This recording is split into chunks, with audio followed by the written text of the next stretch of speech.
Hello, everyone. Good morning for my fellow Americans. Good afternoon in Europe. Good evening wherever else. I'm ProfMeow, and the topic for this block of the 24-hour stream is some puzzles you should know towards a Sudoku canon. I'm going to begin by unpacking that title a little bit, and then I'll present a series of puzzles that I suggest may be candidates for such a canon. I'm not going to be solving the puzzles. These are puzzles many of you have probably already solved. And in fact, that's precisely the point. And although some of my puzzles are important to the history of Sudoku, history isn't really my topic. There are others who can do that better. I'm not a historian by training or temperament. What I am is a professor of ancient languages and linguistics, and thus also of the literatures in those languages. Part of my job is to teach courses that introduce first-year university students to ancient Greek literature, or classical Sanskrit literature, or classical Latin literature. Designing those courses means figuring out which works in those literatures are most important, most characteristic, most likely to entice beginners to come back for more. Remember, I'm teaching first years. Not surprisingly, those categories aren't quite the same, though they do overlap. In short, I'm trying to present a selection from the canon of Greek literary works, or Sanskrit or Latin. But it's not just ancient literature. Every art form has its canon. So, for example, if we're talking about American novels, we might include Huckleberry Finn by Mark Twain, To Kill a Mockingbird by Harper Lee, Beloved by Toni Morrison. If it's piano sonatas, a topic close to my own heart, Beethoven's Hammerklavier, Opus 106, Chopin's B-flat minor, Opus 35, that's the one with the funeral march, Schubert's A major, Deutsch 959, or maybe our own Deet Deet Doot sonata, Mozart's Köchel 545.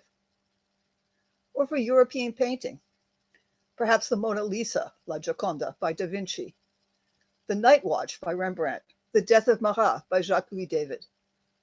My canon is always going to include David, he's one of my favorites. Of course, there's a lot of scope for arguing about which works should make the list. And we're going to find that that's true with a hypothetical Sudoku canon as well. I'm sure that as soon as I start presenting puzzles, chat is going to explode with, but where's this one? And what about that one? And that's exactly the discussion I want to provoke. But let's take a step back. At this point, you may be wondering whether Sudoku deserves to be called an art form at all. You just heard Mr. Don say that it is in the announcements just now, and I'm with him on that. This is open to debate. Suppose we start with Wikipedia's working definition of art, and I quote, "A range of cultural activity centered around works using creative or imaginative talents, which are intended to produce a worthwhile experience." Well, it takes creativity and imagination to make a puzzle or to solve one. And I think we can agree that particularly if the puzzle is a good one, the experience is worthwhile. Okay, so we're an art form. It is fairly common to treat Sudoku as a mathematical activity. In 2012, the mathematicians Jason Rosenhaus and Laura Tallman published a book called Taking Sudoku Seriously, the Math Behind the World's Most Popular Pencil Puzzle, giving a straightforward introduction to this way of looking at Sudoku, especially classic Sudoku. Later on in this very live stream, you'll see math professors full deck and missing a few cards showing off their highly successful math classes built around Sudoku. What I'm proposing today is a different dimension of taking Sudoku seriously, treating it as something we do for its aesthetic value, not only for its intellectual or academic value. So, by a canon for Sudoku, then, what I mean is a group of Sudoku puzzles that are generally considered particularly important and valuable. And I'm carefully leaving that a bit vague. All right, so what would we do with such a canon? Why do we want one? Well, very much the same thing that I do with the ancient Greek literary canon in my classes, or what my colleagues in art history do with Rembrandt and Da Vinci. We give these works to beginners as an example of high achievement. We study them for their techniques, for their beauty, for their historical significance, and generally just enjoy them. Just as a pianist learns the canonical sonatas and plays them again and again over the years, just as a literature scholar rereads the great poems and the great novels and the great plays, so too we may want to revisit some of the great Sudoku of our past. When you read a novel for the first time, you expect to be surprised by the plot. When you reread it, that surprise is gone, but you still have the pleasure of entering into the novel's world, watching its characters. Similarly, the first time you solve a puzzle, you don't know what its logic is going to be. You don't know how it's going to work. You're discovering it, much as you discover what happens in a novel. If you return to the puzzle, you're not so much discovering it again, but you may appreciate details you didn't notice the first time. When we teach people about Sudoku, we start with the rules, and we go on to basic constraints. This is how cages work, this is how thermos work, and so on.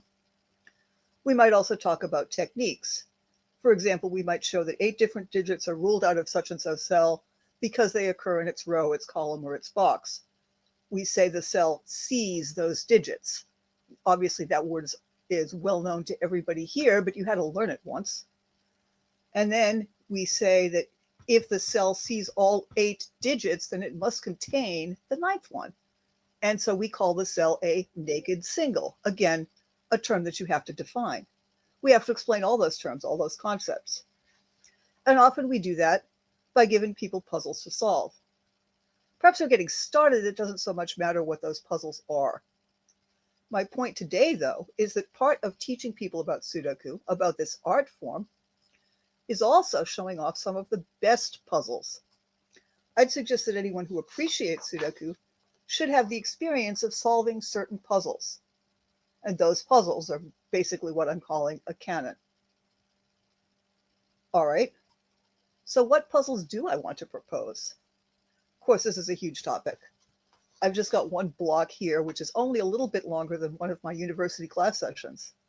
And I could have easily imagined making an entire semester-long course out of a canon for Sudoku.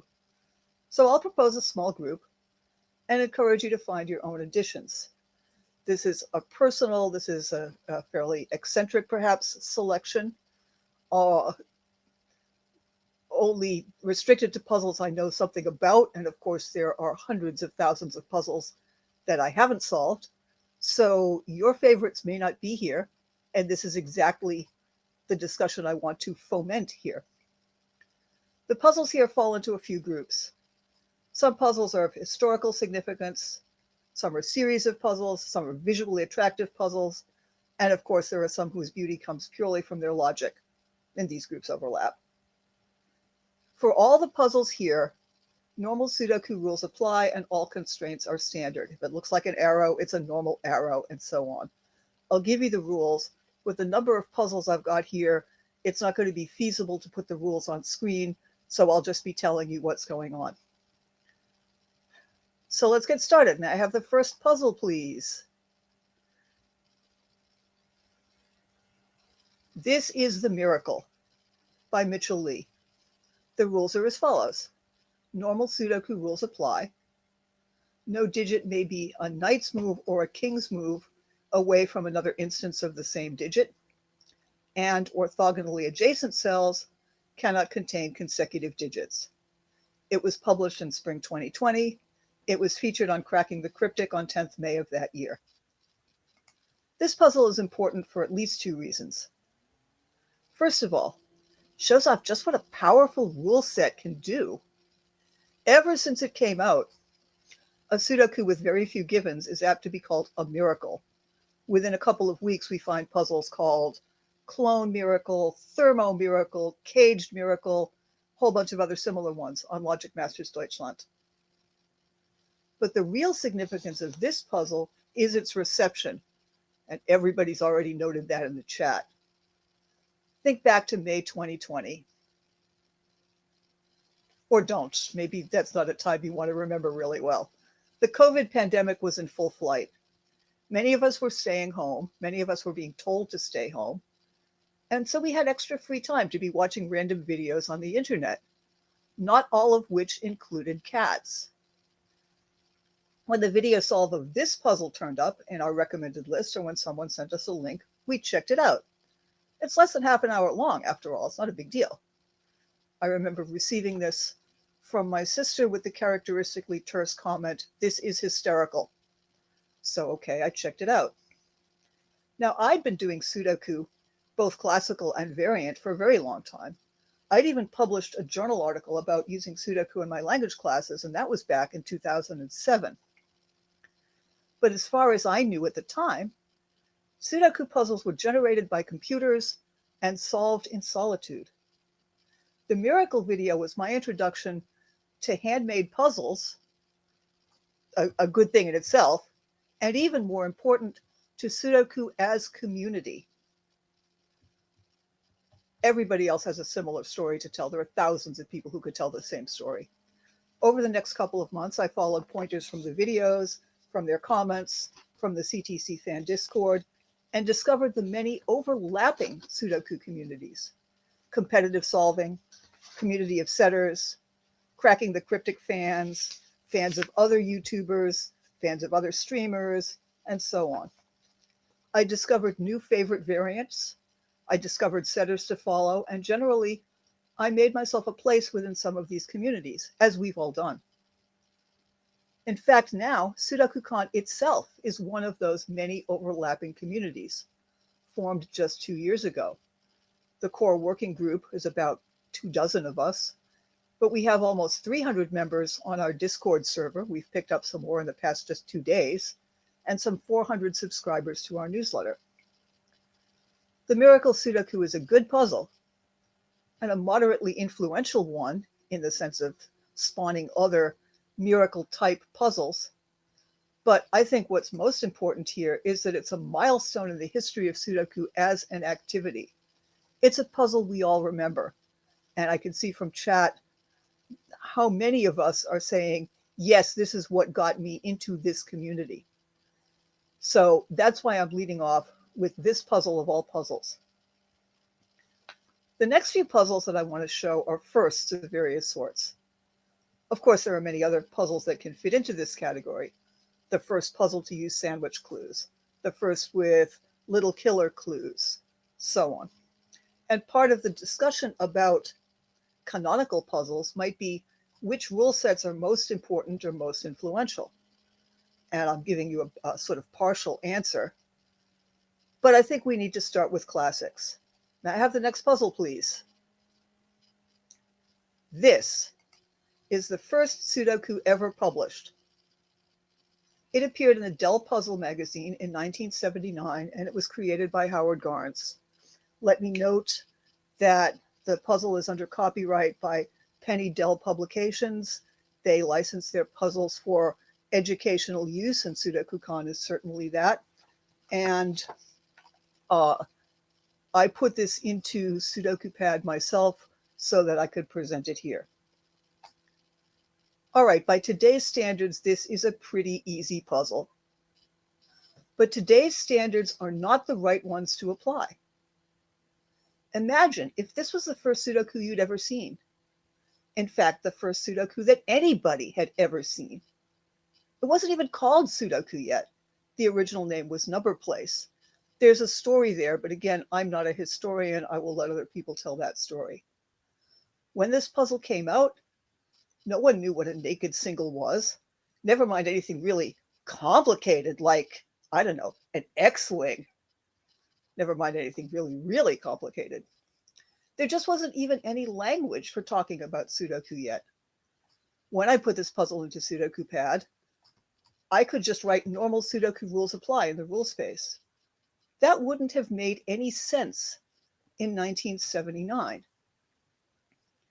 In fact, when this first puzzle came out, the setter, or maybe it was the publisher, even thought it was necessary to give people a hint about how to get started. Because remember, you've never seen this before. This is a kind of puzzle you've never seen. You don't know what this is. So 4 cells, this one, this one, this one, And this one, no, this one, were marked. And you were told that those puzzles contained in some order 4, 6, 7, and 8, which will work better if I actually use candidate marks rather than color marks. In other words, you're given a hint. Even the candidate marking that I've just used here, the idea of shading cells and putting candidates in, is a total anachronism. In 1979, when this puzzle comes out, nobody had invented markup notations for solving. Snyder notation simply didn't exist. In fact, it's quite possible that Thomas Snyder himself hadn't even been born yet. Yes, this puzzle only requires naked singles to solve, and I dare say a handful of you have already solved it in your heads while I've been talking about it. But think about how much experience, think about how much mental machinery you've built up that just wasn't possible, that just didn't exist in the world when this puzzle was first published. Let me give you an analogy since we're talking about art forms more broadly. Maybe medieval paintings look odd to you, maybe even crude to your eye. Perspective drawing hasn't been developed. Important figures like saints are regularly made bigger than ordinary people. Maybe you find early keyboard music, say Frescobaldi, too severe compared to Beethoven or Liszt. The thing to remember is that the later artists are building on the work of the earlier ones. We don't get Bach without Frescobaldi. We don't get Louis Vierne without Bach. Similarly, we don't get the Miracle Sudoku or any of the other puzzles we all know and love, or any of the puzzles that people have been playing with through the course of this live stream without Howard Garnes and his first number place puzzles. Next puzzle, please. Just for completeness, I'll point out that a second number place puzzle appeared in the same magazine. So in fact, either one of these two might be the official first Sudoku. They are 1 and 1A, if you like. They are fraternal twins, if you like. And yes, this puzzle also solves only with naked singles. And that may look to you like way too easy. I get harder puzzles in my daily newspaper. Yeah, sure. But this was 1979, and we've come a very long way since then. As I said, these puzzles were published in a magazine. When those first puzzles came out, everyone was solving on paper. Computer solving applications, and for that matter, even computer puzzle generation, that was all still in the future. In 1979, yeah, the precursors of the internet are there. It was still possible to, send email across the country. Those of us who were around then will remember that you had to specify which network someone was on. I was on BitNet. I had friends who were on DECnet. Shout out to anybody who remembers the Digital Equipment Corporation from back in the day. If I wanted to send a message from BitNet to DECnet, I had to say Jim at whatever company he was at on DECnet. The world that we have where we can seamlessly run a live stream with pictures of puzzles and computers to help us find candidates and find conflicts in our puzzles, that's not even a twinkle in the eye in 1979. But of course, eventually, computers do appear. Eventually, the internet that we know today comes to exist. That's only a few years later. If I remember correctly, the TCP/IP protocol gets settled in like 1982 or some such date. And then stuff takes off. And then it becomes possible to create puzzles that can't be done on paper. Perhaps the most famous non-paper rule set is fog. As you probably know, in a fog puzzle, some squares are shaded in gray. Placing a correct digit clears fog from that cell's immediate neighbors, orthogonal or diagonal. If fog doesn't clear, you know you've made a mistake. May I have the next puzzle? It looks like this. This, as best I can tell, is the first published puzzle to use fog. It's by Chameleon. It's called Lumos Maxima, or A Great Light, more or less. It was published on Logic Matches Deutschland on 5th October 2022. Its rules are straightforward. There are arrows, all with one cell for the total, no pills here. There are cages, as you can see, and there's fog. We're told that arrows may cut through cages, but they won't intersect other arrows. The rules also say that it's okay to put a digit in a fog-covered cell. It's no longer necessary to say that, now that we've all got used to this rule. But remember, this puzzle is just over 3 years old right now. This is 3 years ago, we'd never seen fog. Okay, admittedly, 3 years ago is much less of a time span than 1979, but still, things have been moving. Suppose you're trying to solve this puzzle. In fact, you're going to have to start by knowing that it's okay to put a digit in a cell with fog. Think about what's going on. Up here, we have an 8 cage. The one thing we know about a 3-cell 8 cage is it's going to contain a 1. Here we've got another 8 cage. You can tell that this 8 cage is bigger than 2 cells. One of the things you get used to with fog, as we all know, is looking very carefully at the lines. The dotted line does not go across the bottom of row 3, column 1. Therefore, the cage continues down into row 3, column 2. Well, the total is 8. It can't be 4 cells because that would add up to at least 10, blah, blah, blah. Again, this is all obvious, but you haven't learned how to think in those terms in a foggy puzzle because this is the first ever fog puzzle. So here we have a second 3-cell 8 cage, which must also contain a 1. All right, so we've got a 1 in here, and we've got a 1 in here. Am I going to put 2 1s in box 1? No, I am not. So I'm going to put a 1 here. Oh, look! It cleared fog! That's a miracle! How did that happen? Again, this is the first time you've ever seen that. This is strange and new. Fog, of course, takes off. At this point, we've all done fog puzzles. We've seen easy fog puzzles. We've seen fog and gas. We've seen fog and Sudoku, if I remember correctly. Fog has become mainstream. I personally think it's a lot of fun. I think it's actually quite cool. Fog is good for getting started with because, of course, it tells you exactly what to do. If you hadn't realized that the 1 had to go there, and you tried to put a 1 here, well, that can't be right. It didn't clear any fog. Now what am I supposed to do? You've got some help. You get told where to look. This is really useful for getting started with. This makes fog an approachable genre. Even though I can see in chat there are people who are saying, yeah, but it's kind of overdone. I'm a little bit sick of it, whatever. Fine. A lot of this is down to personal taste.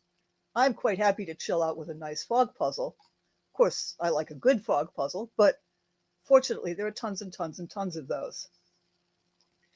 So in this very first fog puzzle, we had to be told, yes, it's okay to step into the fog. Yes, you could put a digit there.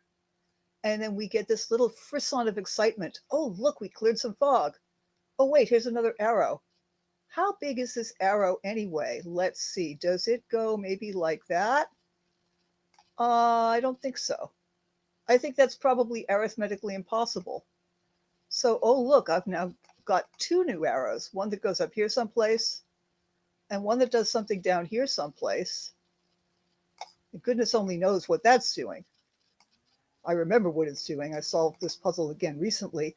Part of the fun of preparing this talk was resolving some of these puzzles. In fact, I kind of got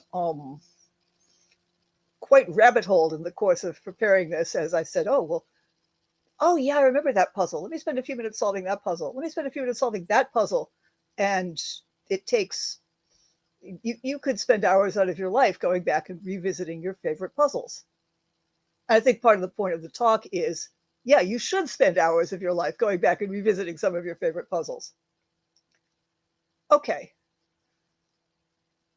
This is, like I said, the first fog puzzle, but fog has also advanced like everything else. May I have the next puzzle?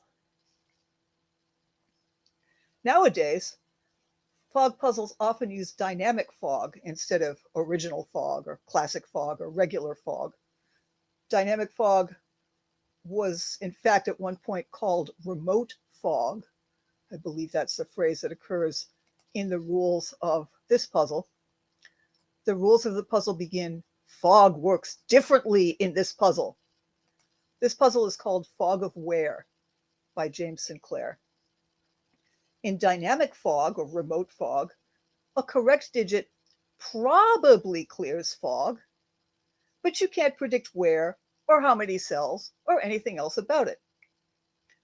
This puzzle, again, Fog of Where by James Sinclair, was the first published puzzle to use this rule. It came out almost exactly a year ago, 20th November 2024.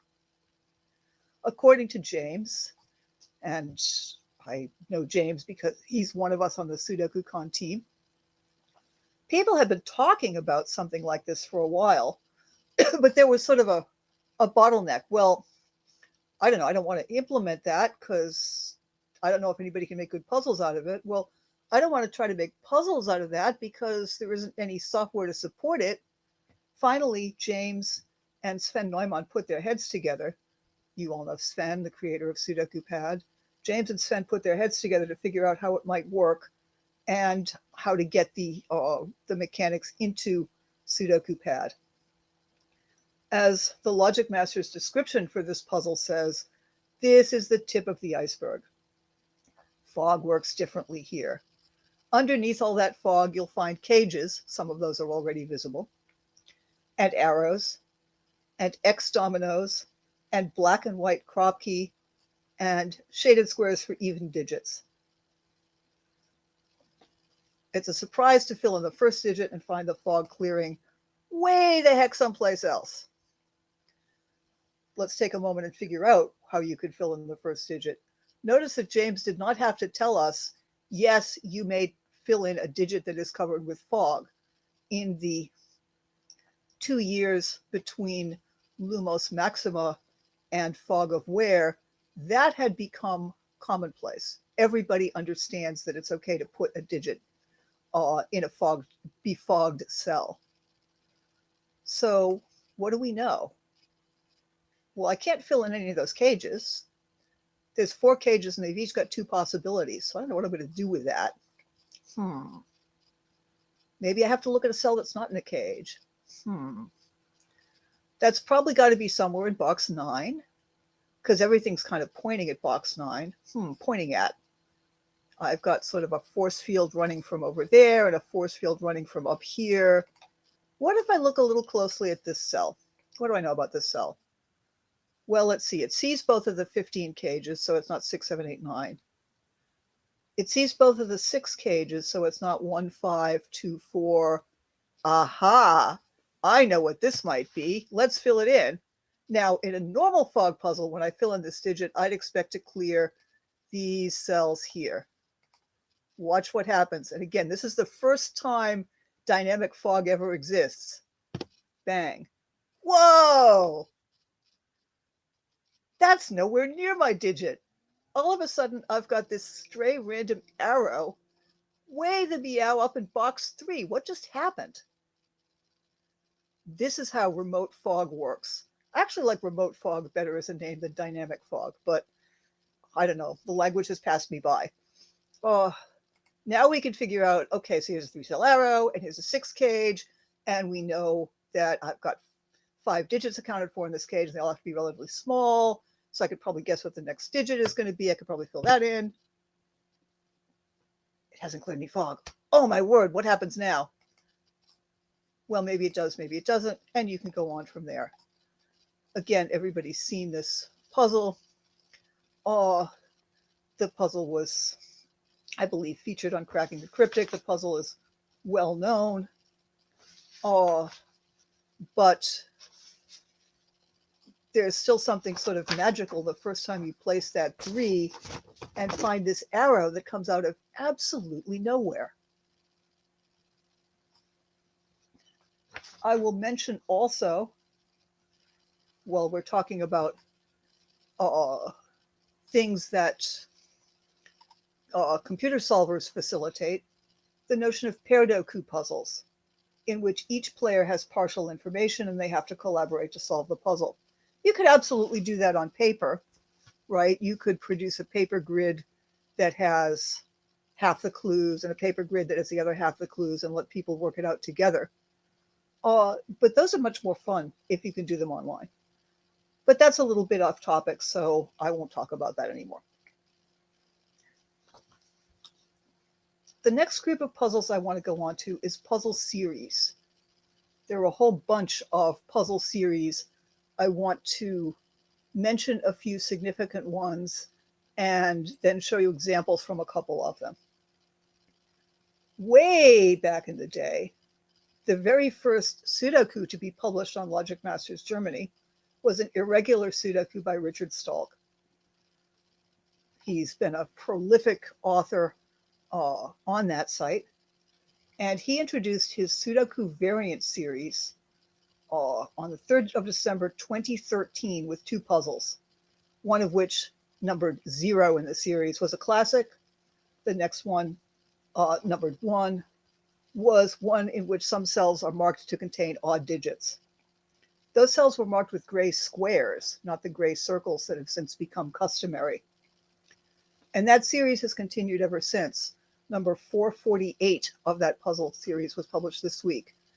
448 puzzles with different variant rules, plus number 0 that was a classic. Just imagine that. This is really remarkable.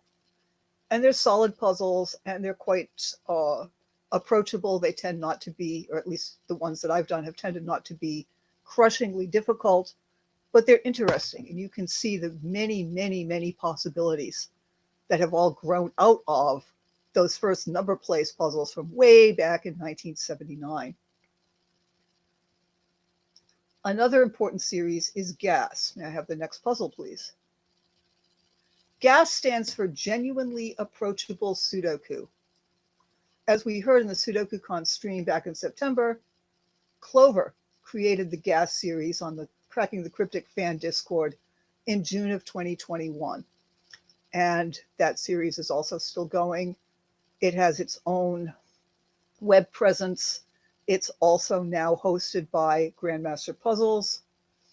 And every single day since June of 2021, the GAS team has published a straightforward puzzle. Genuinely approachable means these are not trivial puzzles, but they also don't require anything really gnarly to solve. They're straightforward. A very experienced solver can usually solve them in well under 10 minutes. Even an intermediate level solver is going to be solving most of them in 15, although every once in a while you get one where you just don't see what's going on and it takes you half an hour. Clover has set the first bunch of them, and the puzzle that I show you here is hers.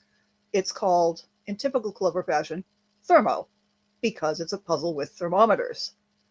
This is someone who does not waste a lot of time coming up with clever puzzle titles with lots of wordplay in them. Clover calls a spade a spade. It's a thermo. It's called Thermo. There have been other setters on the team. Right now, the other members of the GAS team are Philip Newman and Bill Murphy. Bill replaced Sam Kappelman-Lyons in 2022. And as I just said in the last hour, we are expecting Sam Kappelman-Lyons to join us at SudokuCon 2026 in Manchester. Do I need to remind you of the date and time of SudokuCon 2026 in Manchester? That's why we're all here. So this thermometer puzzle is a lovely example of a GAS puzzle. It doesn't require advanced techniques. It doesn't require erudition, but it's not a trivial puzzle either. it's not as simple as, say, those first number place puzzles. It is straightforward. It's, if you've never done thermos before, you can still sort of figure out how to get into this one. It's just a good, solid puzzle. The range from the gas puzzles is from very good, solid puzzles where you solve it and you feel good about having done it, to some really super ones.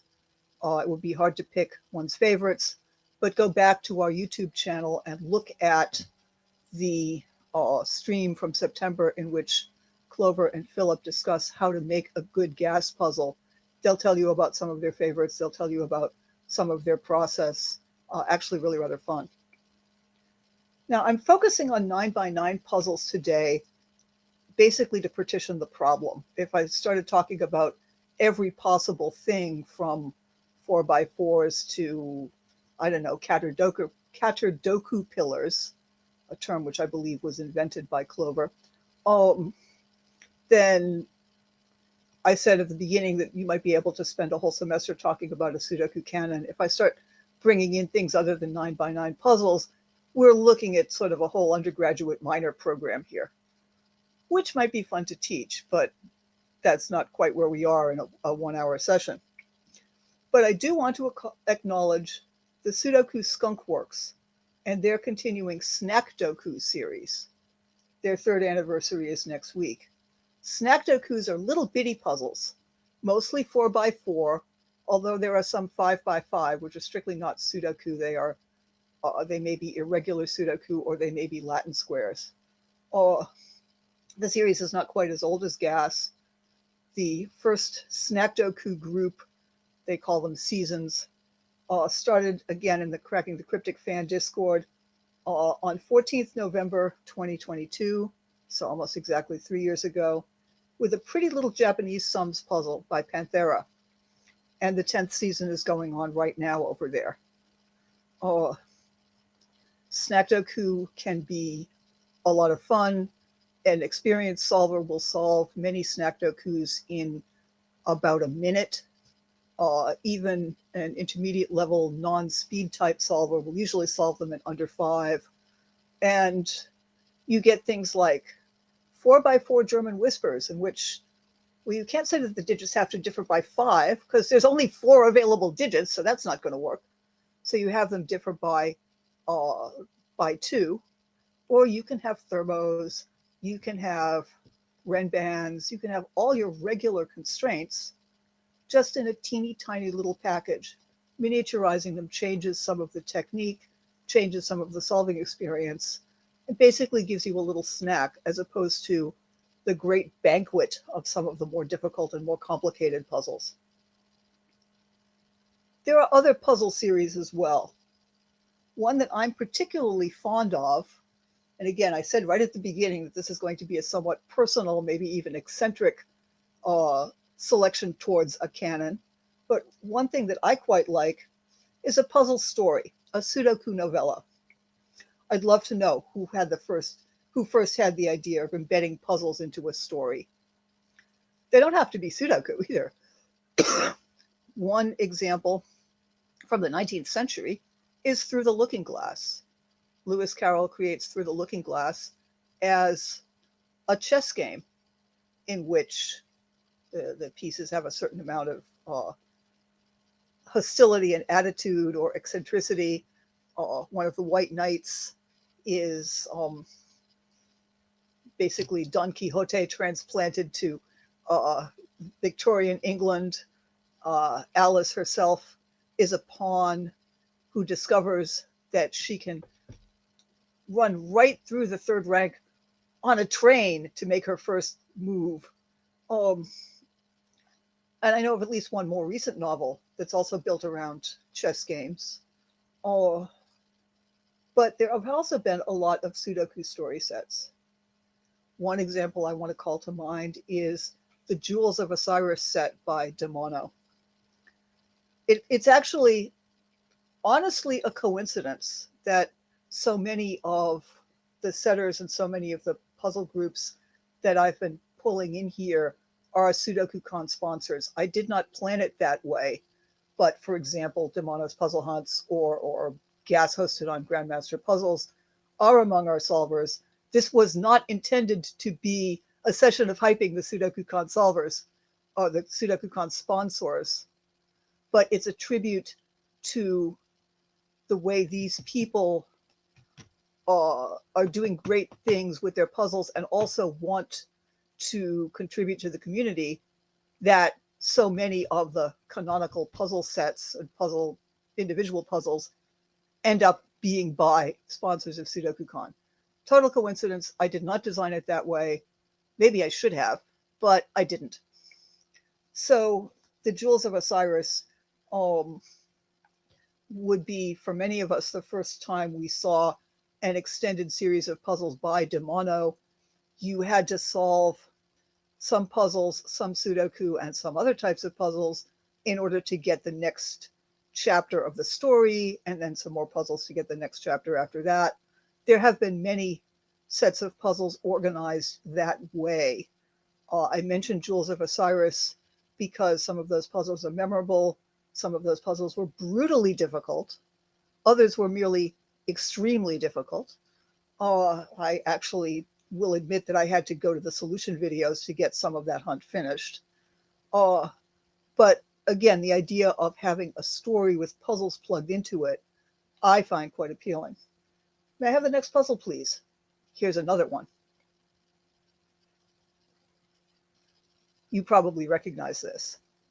This is from a more loosely connected story in which you don't need to solve one puzzle to get to the next puzzle. You solve a puzzle and you get in the solution message and the completion message another piece of the story, but each puzzle stands alone. This is the famous Rat Run series by Marty Sears. Yes, hello, Rat Fakes. Hello, Marty. Hello, everyone. Oh, I have a cat named Marty. He just pricked up his ears. Hello, Marty Cat, too. I've chosen the first 9x9 puzzle from the Rat Run set. The puzzles number 1 and 2 were smaller size. I think they were both 6x6. This is Rat Run 3. In these puzzles, Finks the rat, that's her here, has to find a cupcake. Apparently rats like cupcakes, and she gets to eat it. Maybe this is a cupcake made out of things that rats like. But Finks is always trying to go from where she is to the cupcake. And she can't necessarily just go the obvious way. There are constraints. Finks has to determine her path through the grid, and the solver has to determine Finks's path through the grid based on various constraints. For example, in this puzzle, Finks's path must be a Dutch whispers line, so digits along the line have to differ by at least 4. We've also got what look like black kropke, although in fact each kropka within the world of the puzzle is a black currant, and apparently rats like to eat black currants too. Don't have a lot of experience of rats, but I gathered that they like black currants. We've also seen various other sorts of constraints.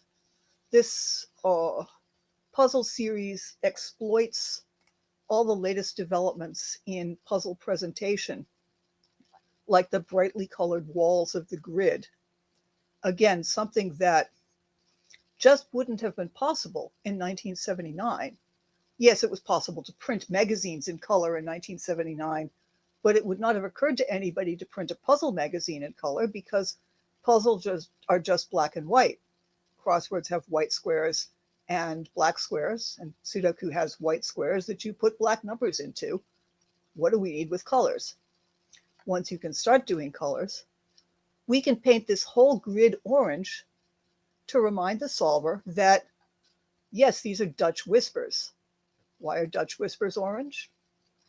Like I said, I'm not a historian, but this much of European history everybody knows. There are also puzzle hunts in which information from earlier puzzles feeds into later ones. And then this is really another narrative subgenre. Demono's Jewels of Osiris is an example, and there have been many others. All right, so I talked about the clever graphics in this puzzle. We aren't marking the beginning and the end of the line with just like an X and an O, or S for start and F for finish. We've got a portrait of a dear little rat, and we've got a cupcake. Graphics can be part of the game themselves. For me, another group of canonical puzzles would be the ones that are attractive to look at. I'm kind of a sucker for that myself. May I have the next puzzle, please? Here's an example. This is Cathedral by Riff Clown. This was one of a group of puzzles. In fact, it was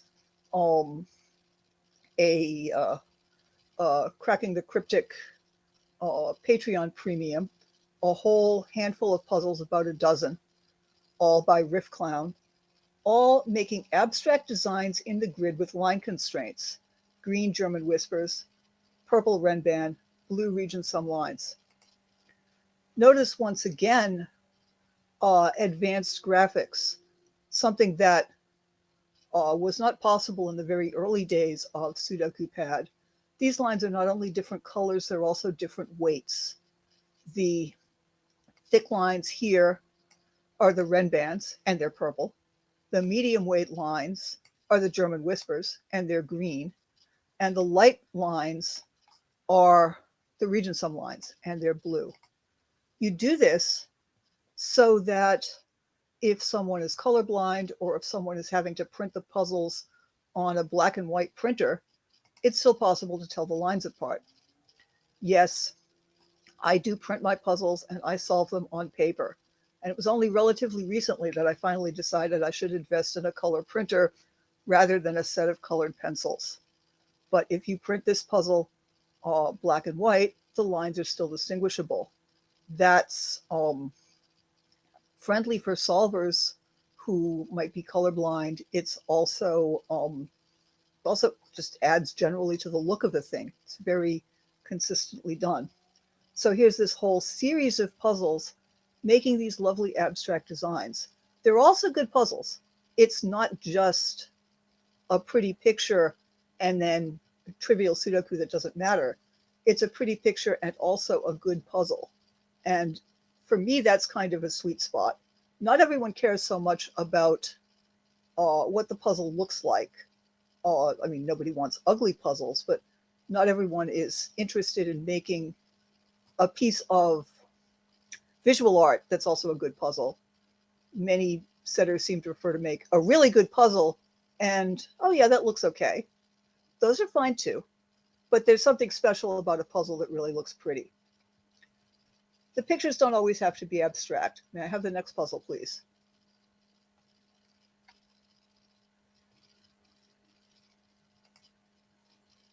You didn't think ProfMeow was going to go through an entire hour without showing you a cat picture, did you? Here she is. This is called Astral Cat. It's by Glum Hippo. It was published in March of 2021. Here, the red lines are German whispers. Red? Well, there are no green cats. This cat is a marmalade tabby. This cat is a red cat. The gray lines, that's the cat's astral projection.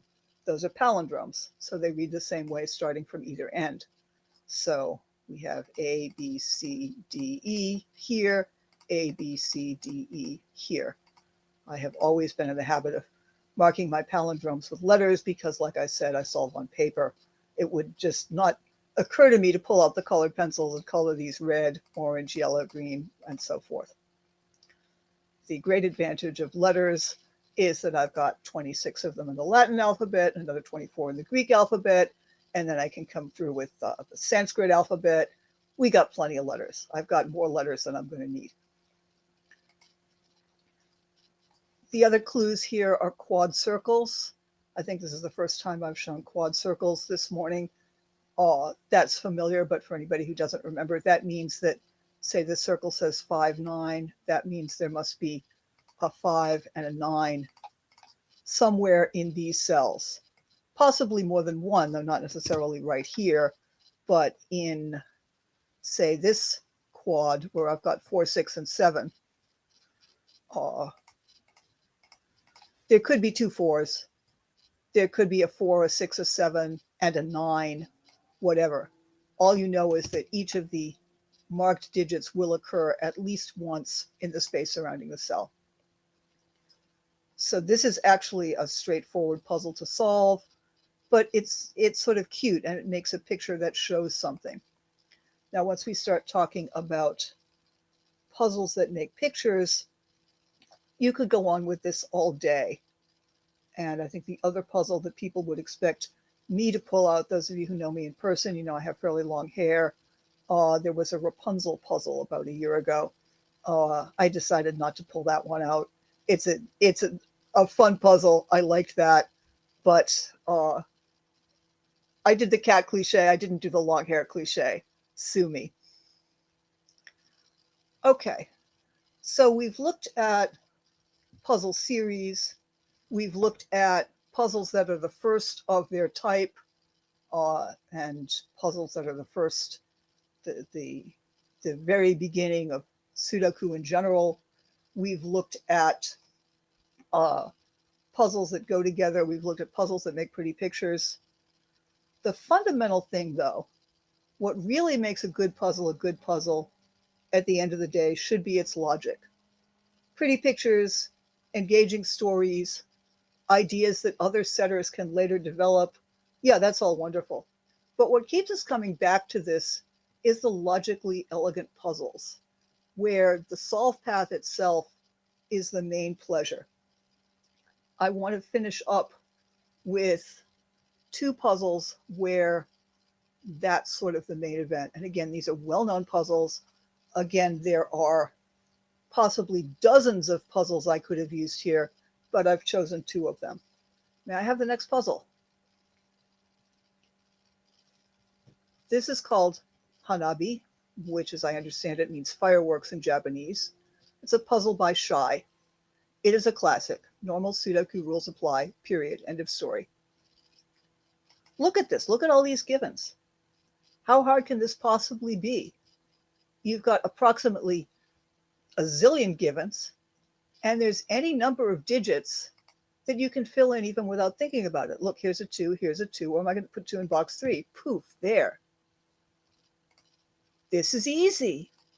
How hard can this possibly be? Well, it's not so easy.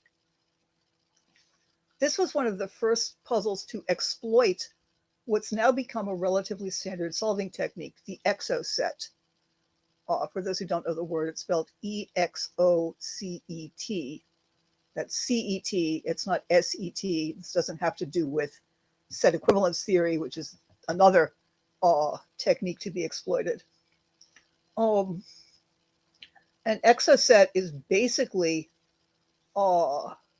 when you have a pair of digits, a pair of cells that contain certain digits, but that are restricted by other cells in a non-obvious way, right? So we can have cells that are restricted by just there's a lot of given digits around them. So this 2 is a hidden single because it's the only place that 2 could possibly go in this box.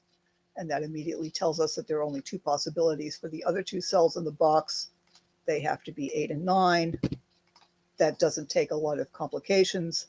But you eventually discover that there are pairs of cells, and I won't go through the actual solution here. I actually rewatched the Cracking the Cryptic solve of this a few days ago. It's easy enough to find that as solved by someone who's much better at solving than I am, so I'll let you go watch Simon do it. But what you eventually discover is a pair of cells that have only 2 candidates, but what those can be depends on another pair of cells that see them. There are at least 2 essential exosets in the solution to this puzzle. Now, Shai has made a lot of puzzles, and Shai has made a lot of excellent classics. But as I was putting this together, another setter recommended this one to me as one of the puzzles that really pushes the boundaries of the form, really pushes the boundaries of what you can do with classic Sudoku. So this looks deceptively easy to begin with. There's a lot of low-hanging fruit. You can fill in a whole handful of cells right away. You can fill in a whole bunch of candidates. Then you run up against a brick wall, and then you realize that you have to invent this new technique called the exoset. I'm not saying that this is the puzzle in which Shai invents the exoset, because I don't believe that that's true, but this is one of the first mainstream puzzles in which people found out that such things exist in the world. I have one more puzzle to finish up with. May I have the final puzzle, please? Okay, chat, does anybody recognize this puzzle? Has anybody ever seen this puzzle before?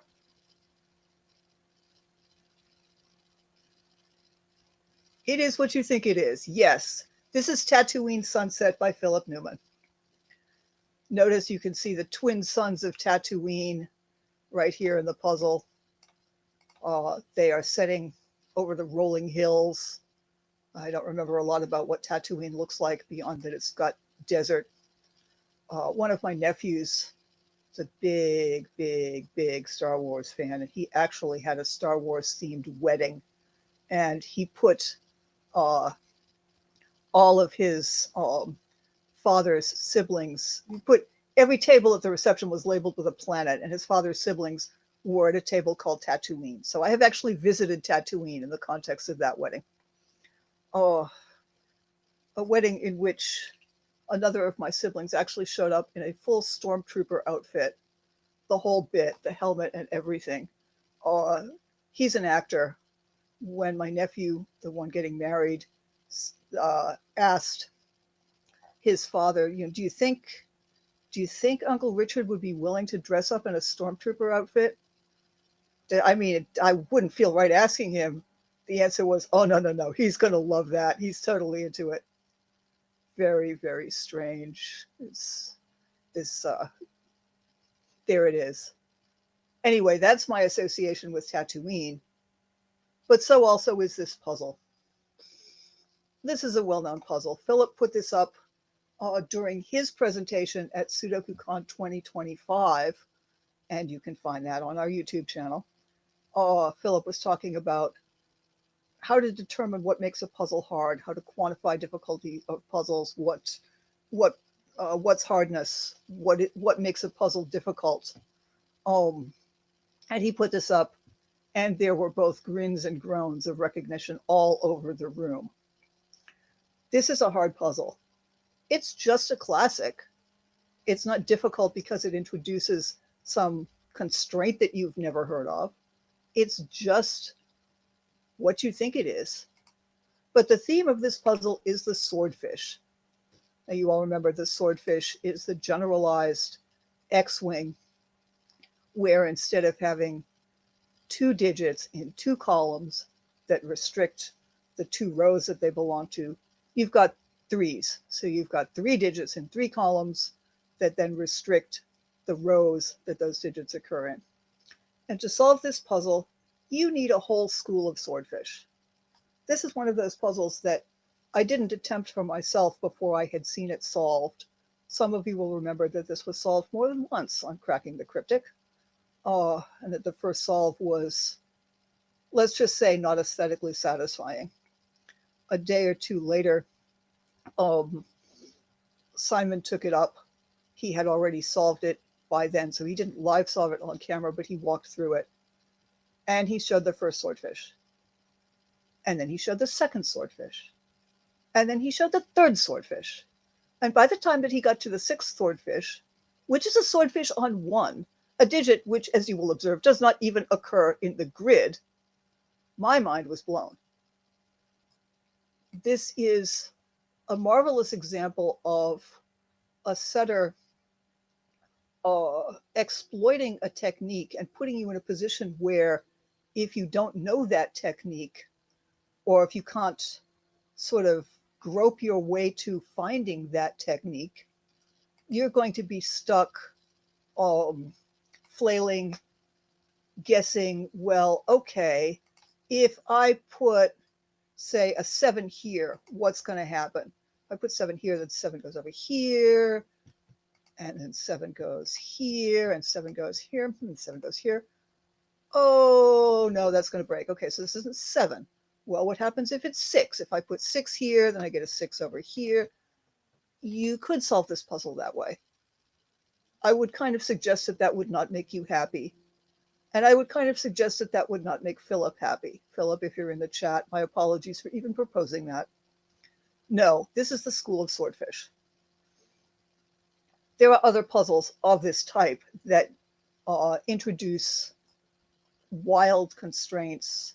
I very nearly, in my discussion of puzzle series, I very nearly mentioned the Pseudo-Cult series, which is a collection of puzzles by, in fact, Philip Newman and Shy and other people like that, each of which shows off a relatively advanced solving technique. Those have been great, good fun to work through, although I admit I haven't got my way through all of them yet, and those puzzles are about 4 years old. Okay, to sum up, in this session, I've been presenting examples of puzzles that I suggest are memorable or important, short canonical puzzles that should be part of our collective library of puzzles that matter, and that there are various reasons why puzzles should be cataloged in that library. There are puzzles that we bring in for their logic, which is kind of the main event. Puzzles that we bring in because they look pretty, puzzles that we bring in because they are the beginning of something new. For instance, the first fog puzzle. As we bring new people into the world of Sudoku, we ought to give them the opportunity to play with these special puzzles alongside the new puzzles that are coming up by the hundreds every day. I will point out that part of the fun of preparing this was asking the various setters, may I use your puzzle? We're very careful about intellectual property at SudokuCon. I'm not just going to slap somebody's puzzle up on screen, even to praise it, without asking permission first. So I was DMing lots and lots of setters and got, oh, Sally, you didn't. So I was DMing lots and lots of setters, may I use this puzzle? And it was quite gratifying that they all immediately replied, oh, yes, please do. Everyone was delighted to get entered into a discussion about what should be a Sudoku canon, or whether we even need a Sudoku canon. And everyone was delighted to be supporting SudokuCon. Oh, this made this quite fun to put together. It was also fun to go back and revisit some familiar puzzles. Some puzzles were like the Astral Cat or like the Cathedral, some puzzles that I had done. And I admit it was kind of fun to discover the very first puzzles, although, let's see, what did I do? Found the puzzles. There were links to them in various places online. Printed them out, took them to my desk, solved them, both of them. Whole thing took 8 minutes from beginning to end. Quite the opposite of, say, Hanabi or Tatooine Sunset, but sort of neat to be able to go back and look at where it all began. I was a student in 1979. I suppose it's just as well that I hadn't been aware of Sudoku at that point, because I was a much better student for not having the Sudoku rabbit hole to go down through. We have a few minutes. If there are other puzzles that ought to be discussed, if people think that my admittedly pre-theoretical ideas about what ought to go into a canon are completely wrong-headed, have at it. Tell me what you'd like to see. What's your personal canon?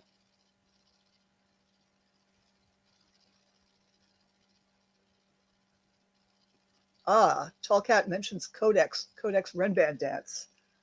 There's a major setter that hasn't come into the list yet.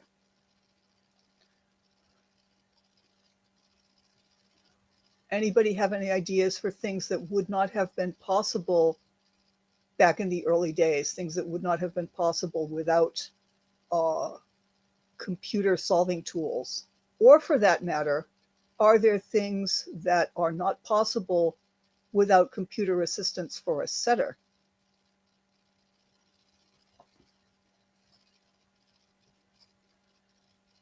Rockrat proposes another puzzle by Shy from the Cracking the Cryptic 100,000 subscribers pack. That pack, as I recall, was freely available to anybody on their Patreon, so you could go find it. We have a vote for Glipperall, who is one of our SudokuCon team.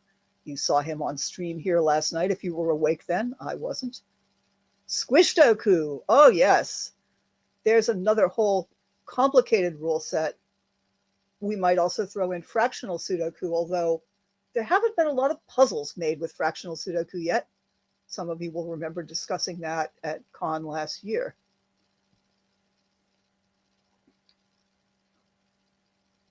Right, the genre where the break-in is not so much local as global. The break-in is not so much what's this cell as what's the gestalt here? How does this whole puzzle work?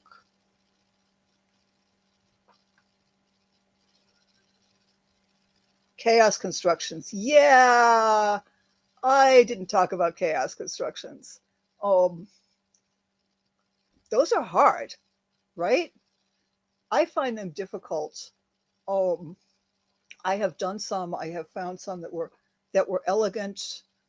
The first one that I actually did might have been by someone like James Sinclair. Oh, very complicated. This is a whole.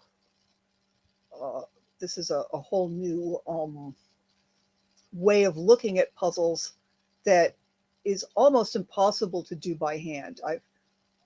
Every time I've tried a chaos construction puzzle, I've started out on paper and eventually given up and thrown myself into the arms of Sudoku Pad. Ah, yes, the original puzzle introducing the Fistemafell ring. That's easy to find. It's in the Cracking the Cryptic Greatest Hits first volume. So that could probably be found fairly quickly. In fact, at one point I put up a YouTube playlist of the puzzles from that volume, and I think it's public. You should be able to find it. Also, the first puzzle using Odd Funderveterings set, the one that I've always thought looks like a butterfly, the Fundervetering Flinder, if you like. Oh,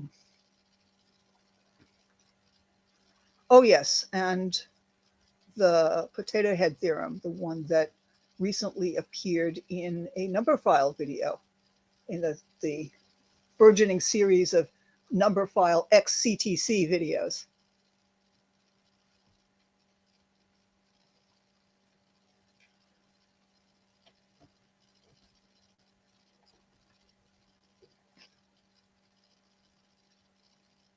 What's neat, of course, is how many of the great setters are here patting each other on the head in class, in the chat. They're here saying, okay, I like this puzzle of yours. And yes, this puzzle of yours was good too. Part of the fun for me about SudokuCon is that it's not just setters, it's setters, but solvers like me. I mean, I've set the occasional puzzle, but I'm not a setter. But we can all sort of come together and be in the same big tent and sit in the same room.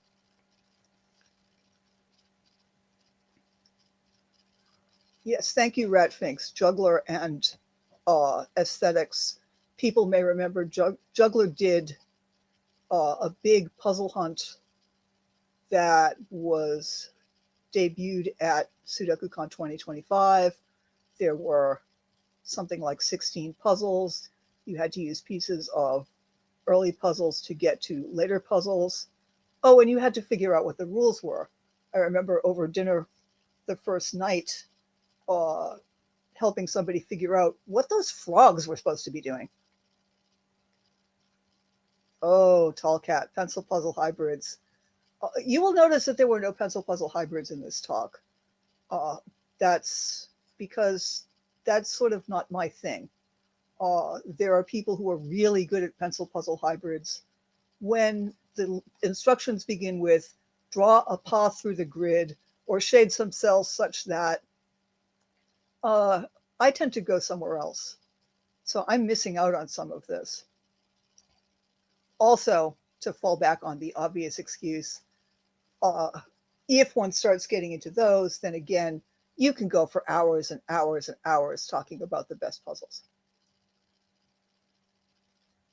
All right. I've started discussion. I've got people thinking about this stuff. This is what we intended to do. I will sign off here.